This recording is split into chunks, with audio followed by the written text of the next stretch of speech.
Shailaja teacher നമ്മളെക്കുറിച്ച് ചിന്തിച്ചതുകൊണ്ടാണ് നമ്മളിന്ന്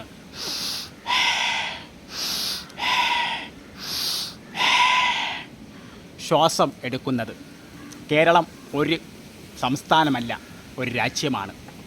കുക്കു പരമേശ്വരൻ, നിനക്ക് പ്രാന്താണ്, പ്രാന്ത്.